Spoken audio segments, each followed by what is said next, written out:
যে পুরুষটি পিছন দিক থেকে নারীর দেশে পুরুষাঙ্গ প্রবেশ করাবেন, অনেকেই অ্যানাল সহবাস বা নিতম্বে, মূলত মলদ্বারে পুরুষাঙ্গ প্রবেশ করিয়ে যৌন মিলনের সাথে ডগি স্টাইল তাকে গুলিয়ে ফেলেন। তবে এটা জরুরি নয় যে ডগি স্টাইলে করলেই অ্যানাল সহবাস হতে হবে না। পুরুষাঙ্গটি মলদ্বারে প্রবেশ করাতে হবে, পিছন থেকেও নারীর যোনিতে পুরুষাঙ্গ প্রবেশ করানো যায়। আর মূলত সেটাই হচ্ছে ডগি স্টাইল। প্রসঙ্গত উল্লেখ আছে যে অ্যানাল সহবাস সাধারণত নারীদের জন্য কষ্টদায়ক। প্রায় কোনো নারী এই ব্যাপারটি উপভোগ করেন না এবং এতে ব্যথা পাবারও সমূহ সম্ভাবনা রয়েছে। কেবল পর্নো ভিডিওতেই এই ব্যাপারটির আধিপত্য দেখা যায়। ডগি স্টাইল সহবাস কীভাবে করে? বিষয়টি আহামরি কঠিন কিছু নয়। অনেক নারী এটা বলে থাকেন যে ডগি স্টাইলে সহবাস করলে অর্গাজম তাড়াতাড়ি ঘটে। এটা করার জন্য নারী আর পুরুষ মুখোমুখি অবস্থায় যৌন মিলন করে না, নারীটি পিছন ফেরেন এবং পুরুষ পেছন থেকে যোনিতে পুরুষাঙ্গ প্রবেশ করিয়ে থাকেন এবং পুরুষ পেছন থেকে যোনিতে পুরুষাঙ্গ প্রবেশ করিয়ে থাকেন। এক্ষেত্রে নারী হাঁটু ভাঁজ করে নিতম্ব উঁচু করে বসতে পারেন, এতে পুরুষটির পুরুষাঙ্গ প্রবেশ করতে সুবিধা হয়। আবার নারী দাঁড়িয়ে থাকা অবস্থাতেও সামনে ঝুঁকে বা দেওয়ালে ভর দিয়ে নিতম্ব উঁচু করে ধরতে পারেন। সেইভাবেই ডগি স্টাইলে করা সম্ভব। নিজেদের সুবিধা মতো যে কোনো পজিশনেই ডগি স্টাইলে লাগালাগি করা সম্ভব। অ্যানাল করার বিষয়টিতে যে জিনিসগুলো মনে রাখবেন: নারীর অনুমতি না নিয়ে পুরুষ অ্যানাল সহবাস করার চেষ্টা করবেন না বা মলদ্বারে প্রবেশের চেষ্টা করবেন না। যোনিতে পুরুষাঙ্গ ঢোকালে যতটা আনন্দ পায়, মলদ্বারে ততটাই কষ্টকর। বেশিরভাগ নারীর ক্ষেত্রে কেবল তখনই অ্যানাল সেক্সের দিকে যান যখন সঙ্গিনীও সেটি চায়। ডগি স্টাইলে সেক্স নারীকে যেহেতু হাঁটু ও হাতের ওপরে ভর দিতে হয় অনেকটাই, তাই বিছানার ওপরেই এটা করুন বা হাত পায়ের নিচে পর্যাপ্ত সাপোর্ট দিন। অনেক নারী পুরুষের শারীরিক মিলনের কামনা বেশি থাকে, তবে দীর্ঘ সময় অনেক মিলন সম্ভব হয় না নানা কারণে। তবে এমন কিছু জিনিস আছে, মিলনের 1 মিনিট আগে যা মুখে দিলে টানা কয়েক ঘন্টা সহবাস করতে পারবেন। অনেক নারী পুরুষের শারীরিক কিছু কারণে দীর্ঘক্ষণ মিলন করা সম্ভব হয় না।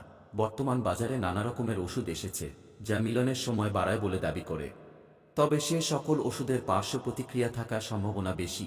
তবে ওষুধের ব্যবহার নয়, প্রাকৃতিক কিছু উপায়েরও মিলনের সুখ অনেকক্ষণ উপভোগ করা যায়। বিশেষজ্ঞরা জানাচ্ছেন, এমন কিছু খাবার রয়েছে যা সঙ্গে সঙ্গে মিলনের আগে খেয়ে নিলে মিলন অনেক দীর্ঘস্থায়ী হয়। দুধ হলো এমন একটি প্রাকৃতিক খাবার যা যৌন জীবনে অনেক প্রভাব ফেলে, কারণ দুধের মধ্যে অনেক বেশি পরিমাণে প্রাণিজ ফ্যাট রয়েছে। তবে বেশিরভাগ মানুষই ফ্যাট জাতীয় খাবার এড়িয়ে চলতে চায়, কিন্তু বিশেষজ্ঞরা বলেন শরীরে হরমোন বাড়াতে প্রচুর ফ্যাট জাতীয় খাবার খেতে হবে, তবে তা অবশ্যই প্রাকৃতিক এবং স্যাচুরেটেড ফ্যাট হতে হবে। বয়স বাড়ার সঙ্গে সঙ্গে নারীর যৌনতা ও বাড়ে, এটাই কিন্তু সত্য। সম্পর্কের 7ম ও 8ম মাসে ব্রেকআপের সম্ভাবনা সবচেয়ে বেশি। প্রতি 3 জন প্রেমিক দম্পতির মধ্যে একজন জোরপূর্বক তাদের সঙ্গীর সঙ্গে যৌন সম্পর্ক স্থাপন করে থাকে।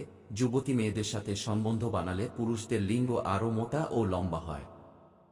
যখন কোনো মহিলা তার পছন্দের পুরুষের সাথে সহবাস করার সুযোগ পায়, তখন তারা পুরো উলঙ্গ হয়ে সহবাস করে। প্রত্যেক মহিলাদের যোনির পাপড়ি ভিন্ন ভিন্ন হয়, সেটিতে জিভ বুলিয়ে টানলে মেয়েরা চরম তৃপ্তি লাভ করে। সাইকোলজির মতে 20% পুরুষরা ওরাল করে থাকে, কিন্তু মহিলারা এটাকে ফোর প্লে মনে করে। যদি কোনো পুরুষের লিঙ্গ ছোট হয়ে থাকে, যদি তার সহবাস করতে অসুবিধা হয়, তবে সে চেয়ারে বসে মহিলাকে তার উপরে বসিয়ে করলে মেয়ে চরম তৃপ্তি পাবে।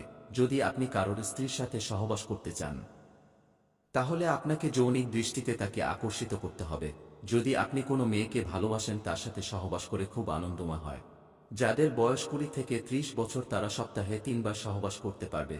যাদের বয়স 30 থেকে 40 বছর তারা সপ্তাহে 2 বার সহবাস করতে পারবে। যাদের বয়স 40 থেকে 50 বছর তারা সপ্তাহে 1 বার সহবাস করতে পারবে। যাদের বয়স 50 থেকে 60 বছর তারা 15 দিনে কিংবা 30 দিনে 1 বার সহবাস করতে পারবে। 27 থেকে 45 বছর বয়সের মহিলা সাধারণত সহবাসের তাড়নায় পাগল হয়ে যায়। বিবাহিত হলে স্বামীর প্রতি অত্যধিক কামশক্তি হয়ে পড়ার বিষয়টি এই সময়ই বেশি দেখা যায়। মেন্স বা মাসিকের পর মেয়েদের প্রচণ্ড যৌন আকাঙ্ক্ষা হয়ে থাকে, এ সময় তারা সহবাসের জন্য পাগল হয়ে যায়। পিরিয়ডের সময় নারীদের যৌন আকাঙ্ক্ষা ও প্রাণশক্তি কম থাকে। প্রথম পিরিয়ড শেষ হওয়ার পরের সপ্তাহ থেকেই তাদের যৌন আকাঙ্ক্ষা চূড়ান্ত হয়। নারীর শরীর নিয়ে চিন্তা থেকে পুরুষদের কেউ আটকাতে পারবে না, এবং মহিলারাও তাদের শরীরের রেখা ও আকৃতি দেখতে পছন্দ করে। বলা হয় যে একজন মহিলার শরীর নিজে একটি রহস্য। একজন নারীর কোমর এবং স্তন ছাড়াও তার শরীরের আরও অনেক কিছু আছে যা আপনি এখনও জানেন না। আসুন জেনে নিই নারীর শরীর সম্পর্কে এমন কিছু তথ্য। নারীদের স্তনের আকার যে ভিন্নতা জেনে আপনি অবাক হবেন। তাদের মধ্যে একটি অন্যটির চেয়ে কিছুটা বড়, কিন্তু তাদের আকারে এমন সামান্য পার্থক্য রয়েছে যা আমরা লক্ষ্য করি না। নাভির রহস্য: অনেকে নারীর নাভি ভিতরের দিকে থাকে, কারো আবার তা সামান্য প্রসারিত হয়। এটা নির্ভর করে জন্মের সময় শিশুর নাভি কিভাবে কাটা হয়েছিল তার উপর।